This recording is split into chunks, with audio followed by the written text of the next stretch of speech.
Deixa Deus usar. A paz do Senhor Jesus, igreja. Quero cumprimentar a todos com a paz do Senhor, pastor José Luiz, pastor Edson, pastor Paulo, todo o corpo do culto da Vitória, os dirigentes que me confiaram estar aqui essa noite. Sou muito grata ao Senhor, porque mesmo com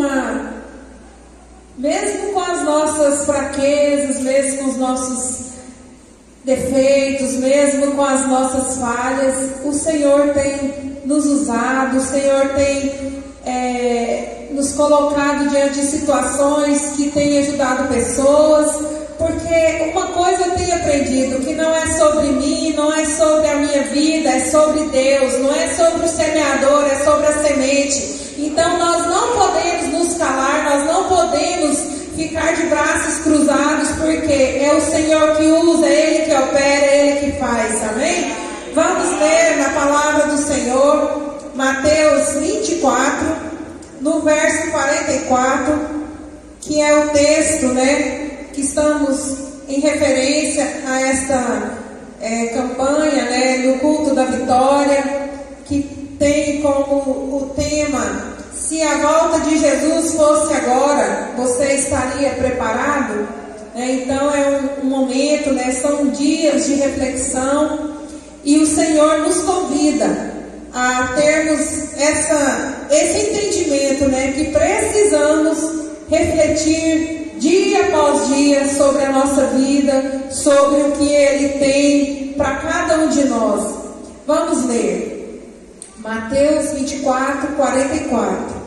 Por isso, ficai também vós apercebidos, porque a hora em que não cuidais, o Filho do Homem virá. Amém? Podeis assentar. Irmãos, assentados mesmo, feche os olhos um minutinho. Vamos pedir ao Espírito Santo essa noite que Ele venha falar conosco de uma forma suave, que Ele venha convencer o nosso espírito a não ser somente ouvintes dessa palavra, mas sermos praticantes, que Ele venha convencer a cada um de nós nessa noite que precisamos cada dia mais melhorar um pouquinho, ser mais parecido com o Senhor um pouquinho. Oremos a Ele neste momento. Senhor Deus, maravilhoso Pai, contemplamos a Tua face, Senhor, contemplamos o Senhor neste lugar.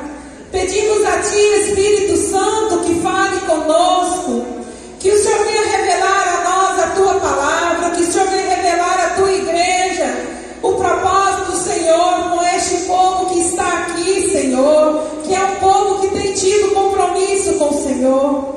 Eu sei, ó Deus, que essa palavra que está sendo pregada todas as quinta-feiras, Pai, não é uma palavra talvez um tanto quanto que todos gostariam de ouvir, porque estamos muito acostumados a ouvir sobre prosperidade, sobre tantas bênçãos, mas a melhor bênção, a melhor coisa que podemos garantir do Senhor é a nossa salvação. Não tem vitória maior do que essa, Pai. E essa palavra eu tenho certeza, Senhor, que é para a salvação da Tua igreja.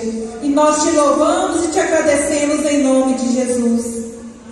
Amém. Irmãos, quando o irmão André e a sua esposa me convidou para estar aqui ministrando a palavra do Senhor, confesso que eu fiquei maravilhada com o tema, porque esse tema de Mateus 24, Lucas 21, fala muito da volta de Jesus e dos sinais dos fins dos tempos. E esse assunto muitas pessoas não gostam de ouvir. Eu já me deparei com pessoas que falam: não, vamos mudar de assunto, esse assunto me dá medo, esse assunto me assusta, eu não gosto de falar sobre isso, porque eu fico com muita tensão, com medo de tanta coisa ruim que vai acontecer. Mas nós, igreja, corpo de Cristo, nós não precisamos ter medo, porque nós temos a esperança que é necessário que aconteça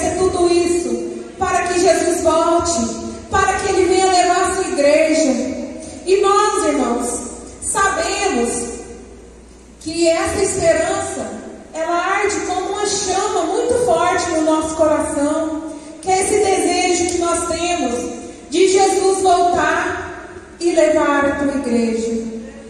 A palavra, irmãos, em Mateus, ela fala sobre quando seria o final dos tempos e quando Jesus iria voltar. Olhando para o contexto, nós vemos Jesus com os discípulos olhando para o templo. Os discípulos estavam espantados, admirados com aquela construção tão linda, porque o templo de Jerusalém era como se fosse um monumento. Era uma construção tão linda, tão grandiosa, uma estrutura tão perfeita que era das pessoas pararem e admirar. Mas Jesus, olhando para aquele povo, Jesus já tinha entendido que o povo estava colocando o templo acima de Deus.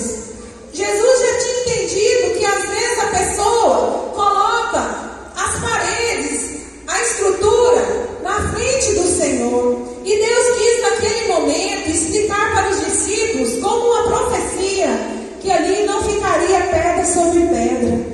Essa profecia não se daria somente naquele tempo, quando Jerusalém foi destruída, no ano de 70 depois de Cristo. Não, tudo que Jesus falou ali desde o começo, cada detalhe, cada mínimo detalhe, ele explicou ali naquele momento.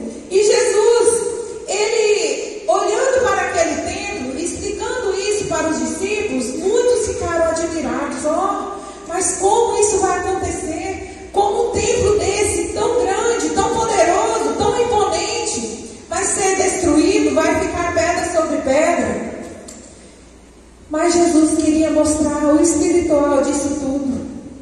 Israel estava longe do Senhor. Jerusalém foi destruído, mas essa palavra não só foi somente para aquele tempo. Essa palavra foi uma palavra profética para o nosso tempo, porque ali ele começava a explicar como seria também no futuro. A volta de Jesus teria que ser acompanhada de muitos acontecimentos que nós teríamos, como que eu posso dizer, nós teríamos acontecimentos que iam nos informar, que iam nos mostrar sinais que ele estaria perto. E Jesus começa a dizer, vede que ninguém vos engane. Olha, vede aí, tem muitos dizendo, Jesus está ali, Jesus voltou, mas é mentira, isso não aconteceu. Muitos vão falar que é o Cristo, mas isso é mentira, não deis ouvidos, E ali ele vai falando que certamente ouvireis falar de guerras. Nós ouvimos falar de guerras há quanto tempo, irmãos? Há anos, há centenas de anos. E nós muitas vezes deparamos com pessoas incrédulas que dizem, não, isso não vai acontecer. Quem acaba somos nós. Essa história aí já vem desde os antepassados e nunca aconteceu. Mas Jesus fala que muitos iam se odiar, muitos iam levar uns aos outros aos tribunais, filhos contra pais, pais contra filhos. Irmãos, e tudo isso nós temos visto acontecer. Nós temos visto nas televisões, nos YouTubes, em tantas coisas, igrejas, reinos contra reinos, irmãos contra irmãos, filho contra pais, tanta coisa ruim acontecendo. Mas Jesus ainda fala, mas ainda não é o fim. Mas ainda não é o fim. Mas o que pode então acontecer de tão maior que seja o fim? A palavra vai nos dizer, quando a iniquidade vier sobre a face da terra. Irmãos, a iniquidade está na face da terra de uma tal forma que agora nós temos que ter cuidado com o certo que virou errado e o errado virou certo. Então, irmãos, nós precisamos compreender que Jesus, ele orientou os discípulos e deixou essa palavra através de Mateus, de Marcos, Lucas. Todos escreveram sobre a sua volta, mas muitas vezes nós estamos adormecidos. Nós estamos adormecidos, tão acostumados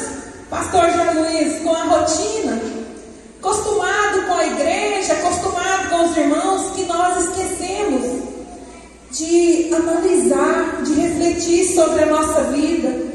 Nós precisamos, irmãos, ser pessoas totalmente voltadas ao Senhor e reconhecer que nós não somos nada, que nós não temos nada de bom dentro de nós, que o que temos de bom dentro de nós é o Espírito Santo que tem colocado, mas ainda falta muito para completar, falta muita coisa, e muitas vezes nós temos um cargo, viemos todos os dias para a igreja e já começamos a achar que somos muito bons, soberbos, altivos, e esquecemos que essa obra, que quem tem feito ela em nós é o Espírito Santo de Deus, que nós nascemos imperfeitos e nós vamos adquirindo a perfeição todos os dias, um dia após o outro, um degrauzinho todos os dias, reconhecendo que somente a misericórdia do Senhor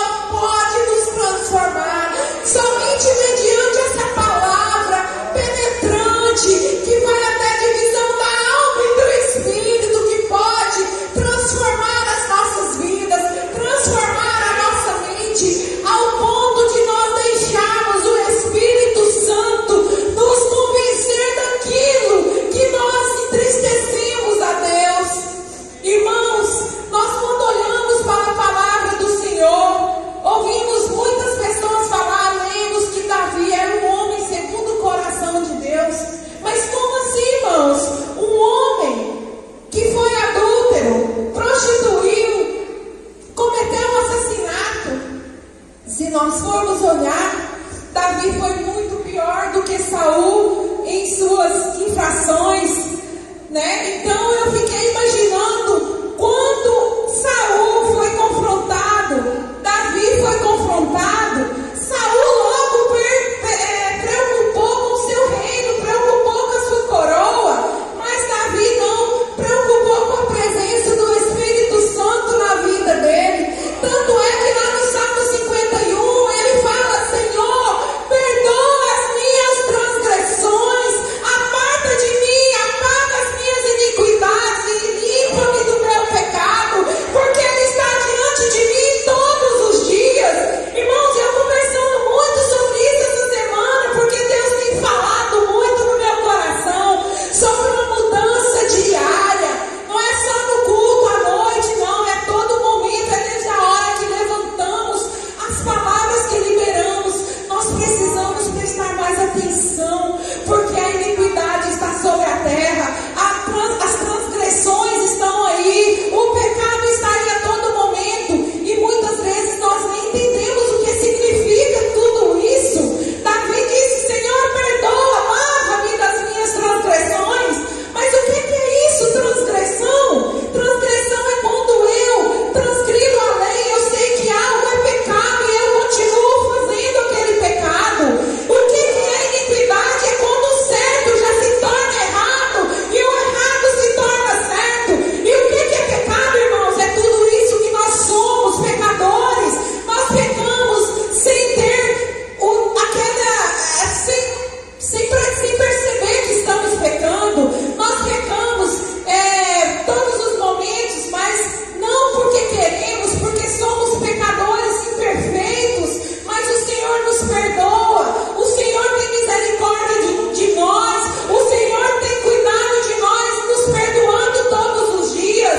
Mas as transgressões não. Nós precisamos largar de tudo aquilo que tem nos afastado do Espírito Santo, porque os nossos pecados o Senhor perdoa, as nossas falhas Ele perdoa, aquilo que estamos fazendo inconsequentemente, mas aquilo que sabemos todos os dias que desagrada o Espírito Santo do Senhor, nós precisamos largar, nós precisamos deixar de fazer aquilo que entristece o Espírito Santo de Deus. Muitas vezes nós achamos que aquilo ou aquilo outro não tem nada a ver, que aquilo pode, ouvir uma musiquinha ali pode, falar isso pode, rir de uma zombaria qualquer pode, mas o Espírito de Deus não habita em lugar sujo, o Espírito de Deus não habita em templo que esteja cheio de contaminação, de pecado, de coisas que você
Espírito Santo nos convencer, para que o Espírito Santo venha nos moldar, para que nós venhamos envergonhar das nossas atitudes e com o coração rasgado, levar os nossos olhos ao Senhor e pedir misericórdia, Senhor, porque eu pequei contra Ti, e o Senhor, eu tenho certeza que Ele estará com os braços abertos para nos perdoar. Irmãos, nós poderíamos ter tantas palavras de bênção aqui, somente elogiar que nós somos bons demais. Olha, só tem nós aqui na igreja, nós somos os melhores. Não, irmãos, nós estamos aqui diante dessa palavra, porque o Pai corrige ao filho que ama, o Pai exorta ao filho que ama, e o Senhor Jesus está aqui exortando a nós, porque Ele quer levar cada um de nós para o céu. Ele quer viver na eternidade com cada um de nós. Ele não quer nos ver aqui de qualquer maneira.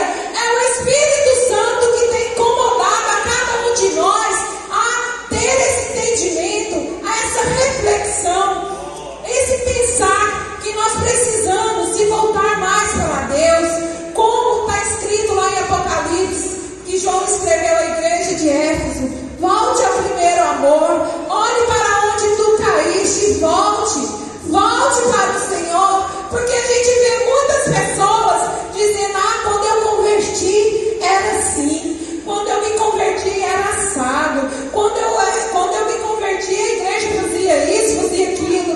Irmãos, um regresso, voltar atrás, ver tudo aquilo que nós fizemos no passado e agora estamos fazendo menos. Não, vamos prosseguir, vamos crer que o Senhor vai nos usar, vai nos capacitar, que nós vamos melhorar, que nós vamos ser usados para o Senhor neste tempo, que Ele vai usar a minha vida, vai usar a sua vida, não porque somos merecedores, mas porque é a semente da Tua palavra que nós vamos levar, sem ter nenhum tipo de timidez, crendo que é o Senhor que opera, é Ele que faz, é Ele que concede todas as bênçãos. Irmãos, eu quero dizer para a amada igreja que eu tenho meditado muito sobre essa palavra, que o Senhor não pode nos encontrar desapercebidos. Eu estava um dia dentro da minha casa, eu vou ser sincera para vocês, eu estava no banho e pensando no Senhor e falando com o Senhor, e eu senti a voz de Deus falar audivelmente no meu coração: prepara as malas, que em breve venho. Eu cheguei no outro dia e comentei com a minha funcionária lá. Ela falou: nossa, irmã Nilce, será que a senhora vai morrer? Eu falei: não, moça, não, irmã, não é isso. O Senhor quer que nós preparamos as nossas malinhas, porque em qualquer momento Ele vai vir buscar a igreja, Ele vai vir buscar o seu povo. E se, como foi lindo aqui, em Mateus 22, que o dono da festa, o noivo, chamou aquele povo para a festa e eles não quiseram ir, estavam despreparados, estavam de qualquer maneira e ficou fora. Que esta igreja, lavada e remida pelo sangue de Jesus, não venha estar de fora neste grande dia. Que nós possamos olhar e ver cada rosto desse que está aqui nas mansões celestiais, e que os nossos entes queridos também possam estar lá. Eu não sei como você entrou aqui essa noite, eu não sei se tem alguém na sua casa que ainda não é convertido, eu não sei se você tem passado por algum problema que você pensa que não tem solução. Entrega tudo para o Senhor essa noite, prepare a sua vida, pense tão somente no Senhor, na sua comunhão com Ele, na sua vida com propósito, cumprindo aquilo que Ele quer de você, e Ele vai endireitar os seus caminhos, Ele vai colocar tudo no lugar, porque é assim que Ele tem feito na minha vida e na vida de muitos aqui. Confia no Senhor, igreja. Não esquece dessa palavra de Mateus 24, que Ele vai voltar. Isso não é brincadeira, Ele vai voltar. E se Ele voltar, o que tu tens para entregar a Ele? Como você estará? Como eu Ele voltar, que Ele nos encontre preparados, com vestes nupciais, com vestes transformadas, para nós irmos juntamente com Ele para o céu. E lá nós entraremos pelas portas, lá nós estaremos e cearemos com Ele, e lá nunca mais haverá dor, nem tristeza, nem choro, porque o nosso Senhor enxugará dos nossos rostos toda lágrima, e você vai contemplar a glória do Senhor na eternidade. Na eternidade. Fique de pé, igreja. Vamos fazer mais uma oração, agradecendo ao Senhor por esta palavra. Como eu falei, nós poderíamos estar aqui falando de tantas bênçãos, de tantos pedidos de oração, de tantas coisas, mas de tudo, irmãos, uma coisa só não vai passar, é a palavra do Senhor, e ela é que nos garante essa vida eterna. Então, de tudo que nós poderíamos pedir para Deus, nada se compara com a salvação que Ele deu a cada um de nós. Então, eu convido a vocês que fechem os olhos e agradeçam ao Senhor por esta palavra. Querido Deus, soberano Pai, te pedimos perdão, Senhor. Te pedimos a tua ajuda, Espírito Santo, para caminharmos, Senhor Jesus, até o último dia. Sabemos que não é fácil, Senhor, mas na tua presença somos mais que vencedores. Sabemos que é tudo, Pai, para a honra e glória do Senhor, mas aonde nós formos, Senhor, não nos deixe envergonhados, Pai. Que o teu nome seja exaltado, que o seu nome seja glorificado e que vidas sejam alcançadas através da tua igreja. Pai, em nome de Jesus, leve cada um dos teus filhos em paz para casa. Retribua cada um deles, Senhor Jesus, conforme a tua vontade. Aquele que chegou doente, que saia curado. Aquele que chegou triste, saia alegre. Aquele que chegou desanimado, saia cheio de energia. E aquele que perdeu o sonho, Senhor, restaura. Porque o Senhor é um Deus de milagre, é um Deus de bênção, é um Deus de vitória. Em nome de Jesus te agradecemos. Amém. Em nome de Jesus eu agradeço, irmão Ander, e devolvo. Louvado seja Deus. Glória a Deus. A igreja pode sentar, adorando a Deus.